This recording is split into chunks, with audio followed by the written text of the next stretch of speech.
que era a través de una sonda uretral, que muchos de ustedes conocen, se transmitía frío con nitrógeno líquido y las sondas eran transuretrales, o sea, el mayor frío actuaba en la zona de la próstata alrededor de la uretra. Eso daba a la corta una serie de trastornos porque lo que más se congelaba no era el tumor, sino era la uretra y su zona cercana, y entonces ese método se abandonó bastante precozmente.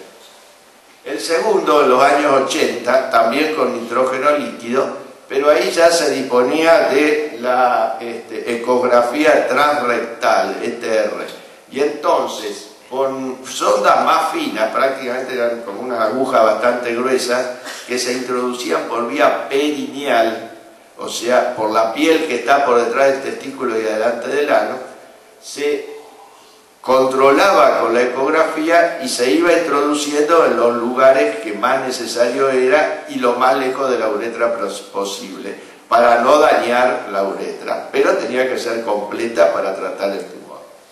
Y a partir de los años 90 aparecieron los congelantes líquidos, como el argón, y eso permitía lograr una temperatura mucho más fría todavía, permitía colocar una sonda para calentar la uretra, para que a la uretra no le llegara tanto frío y no se dañara, y también con la ecografía dirigirla bien donde se quería.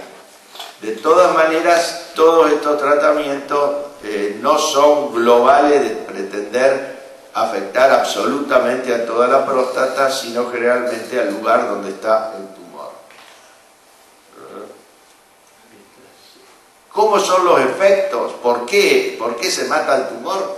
Por varias, digamos, acciones que tiene el frío. Algunas son físico-mecánicas, o sea, la formación de cristales que destruye físicamente el tumor. Algunos son cambios bioquímicos muy marcados. La circulación a nivel del tejido congelado obviamente desaparece, y como se rompen los vasos después no retorna, entonces esa falta de sangre hace morir las células. La apoptosis es un concepto bastante nuevo que significa la muerte de las células, pero la muerte natural. Todos nosotros estamos formados por montones de células que tienen un ciclo después del cual desaparecen y van creciendo otras. Esa muerte natural de las células se denomina apoptosis, que es la que falla en los tumores, porque el tumor sigue creciendo y la célula no tiene lo que debería tener de límite. Y el frío puede aumentar la apoptosis. Incluso efectos inmunológicos, porque el tejido que queda ahí puede dar lugar a reacciones inmunes del organismo. Ahora, estas son características que tiene la crioterapia. La temperatura letal para las células es entre 40 y 50 gramos. En la punta, o sea, en la propia aguja con la cual se trabaja, se puede llegar a 190 grados bajo cero. Pero eso no es en todo el tejido.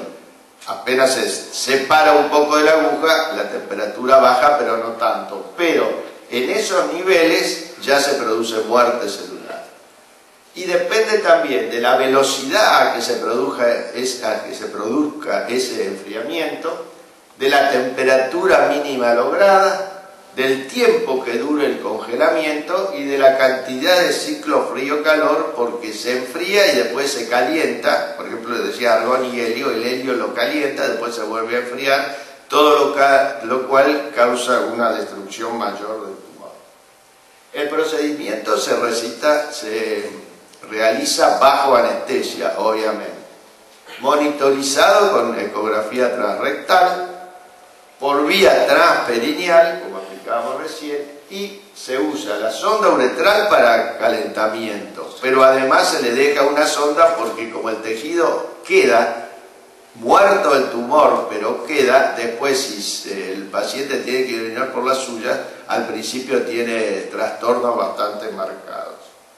Eso en líneas generales que produce los resultados, tanto la efectividad, como decíamos hoy, como la seguridad a corto plazo en los estudios actuales parecen aceptables.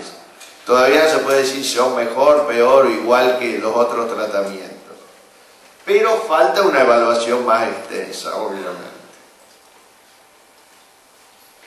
Ahora vamos a hablar algo del otro, del ultrasonido de alta intensidad. El ultrasonido es una forma de energía que se usa mucho en medicina y que también produce una serie de alteraciones celulares que matan las células del tumor y las células de la zona.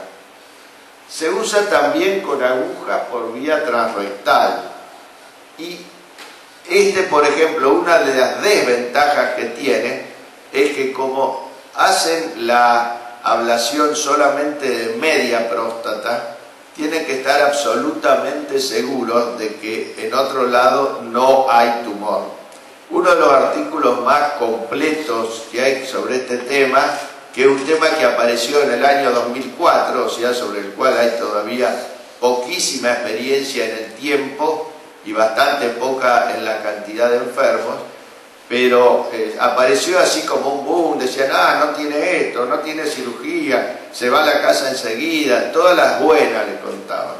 Al poco tiempo se empezaron a encontrar las que no son tan buenas. Por ejemplo, que para estar seguro de que el tumor estaba de un solo lado, le tenían que hacer un mapeo prostático con biopsia que incluía cerca de 50 biopsias, o sea, 50 punciones.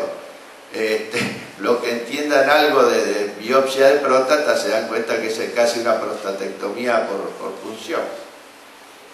Tiene que ponerle un catéter suprapúbico, o sea, una sonda en la vejiga para que la uretra esa no trabaje por un tiempo, y esa sonda en muchos lugares se la dejan un mes.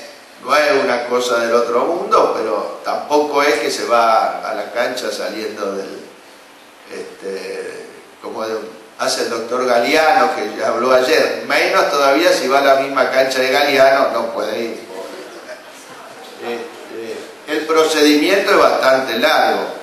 Y eso de la biopsia, y que después se controla con biopsia a los 3 meses, significa que el paciente se ligó la biopsia que hizo diagnóstico.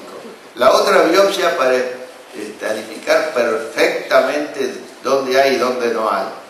Y después a los 3 meses otra biopsia de control. No es tan viva la pepa, ¿verdad? Entonces todos esos factores hay que controlarlos. Una ventaja que tiene es que se controla en el postoperatorio por resonancia magnética, que tiene cambios en la resonancia que le dicen en qué lugar el tejido ha sido transformado en tumor no viable, o sea, desapareció el tumor. También, los resultados a corto plazo son aceptables, pero no es tan inocuo como, digamos, lo quieren vender o lo quieren